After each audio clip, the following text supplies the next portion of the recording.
بسم اللہ الرحمن الرحیم۔ تو دوستو آج ہم بات کریں گے نشأۃ الثانیہ کی تحریک کے حوالے سے۔ ڈارک ایجز کے بعد جو ہے وہ نشأۃ الثانیہ رینیساں یا احیاء علوم کی تحریک کا زمانہ ہے۔ یہ تحریک جو ہے وہ یورپ کی گمراہی سے نکال کر ان کو روشنی کی طرف لانے والی تحریک ہے۔ اس کا مطلب ہی روشنی و آگاہی کی طرف لانا ہے۔ کلیسا یا پوپ کے خلاف ہر اٹھنے والی آواز کو دبا دیا جاتا تھا۔ جب فرانس بیکن نے نعرہ لگایا کہ علم سیکھا جائے، اور جب یہ کہا کہ زمین جو ہے وہ سورج کے گرد گھومتی ہے، تو بے پناہ قتل و غارت شروع کر دی گئی۔ اسی طرح اب اس تحریک کا آغاز بھی ہوا۔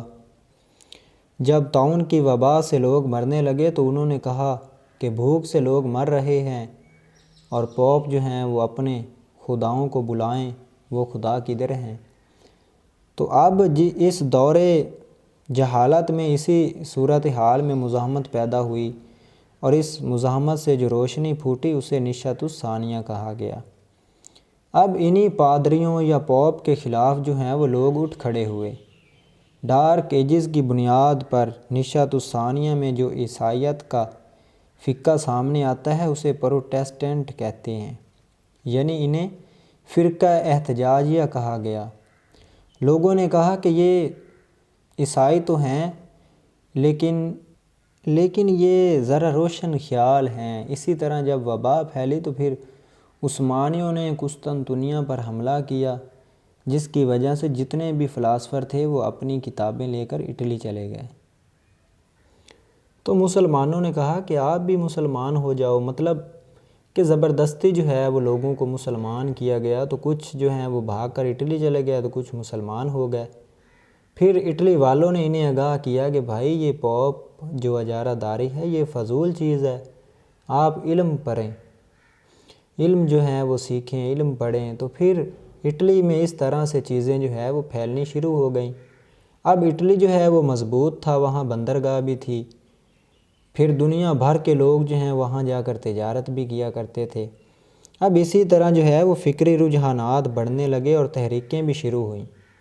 لوگوں نے علم کو پڑھنا شروع کر دیا اور اجارہ داری کو ختم کر دیا۔ جب کتابیں وہاں پر چھپنا شروع ہوئیں تو وہ ہر کسی کے پاس موجود ہونے لگی، ہر کوئی جو ہے وہ پڑھ کر اسے سمجھنے لگا۔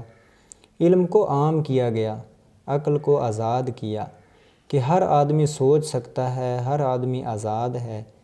جب مسلمانوں نے قسطنطنیہ میں ترقی کی تو اس سے پہلے مسلمانوں کے ذریعے علم وہاں عام تھا۔ مسلمان پڑھے لکھے تھے، عروج پر تھے، ایجادات کی بات کرتے تھے، سوچنے کی بات جو ہے وہ کرتے تھے۔ تو یہ آزاد خیالی کی بنیاد کا دور تھا، سائنس کی طرف راغب کرنے کا دور تھا۔ اور نشأۃ الثانیہ کے کچھ فائدے بھی ہوئے اور اس کے کچھ نقصانات بھی ہوئے۔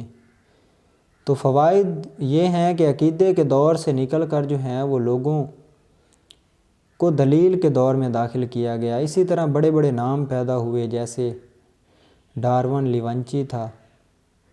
یہ دور احیاء علوم کا دور تھا، آزاد خیالی کی بنیاد رکھنے کا دور تھا، سائنس کی طرف جو ہے وہ راغب کرنے کا دور تھا۔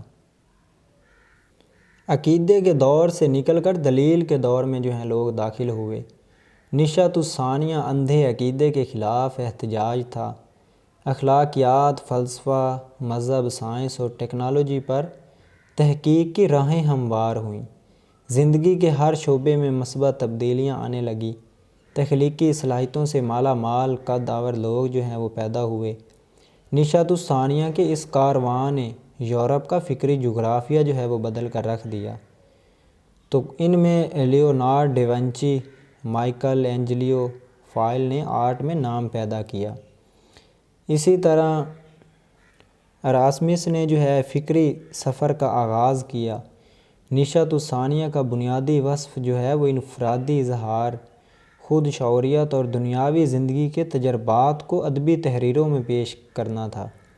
روشن خیالی، انسان دوستی اور فکری تحریکوں کو کام کرنے کے لیے بہتر ماحول اور مواقع فراہم ہوئے۔ تمام تر توہمات پرستی کے راستے کے خلاف جو ہے وہ رکاوٹ کا سبب بنی۔ پوپ کی اجارہ داری کو جو ہے وہ ختم کر دیا گیا۔ روشن خیالی نے کہا کہ اگر منطقیت، جدیدیت اور سائنسیت یہ تین چیزیں ہوں گی تو چیزیں جو ہیں وہ آگے بڑھ پائیں گی، ہم ان کو بدل سکیں گے۔ تو یہ تھا جی نشأۃ الثانیہ تحریک کا آغاز جو ہے کیسے ہوا اور ان کا مقصد کیا تھا۔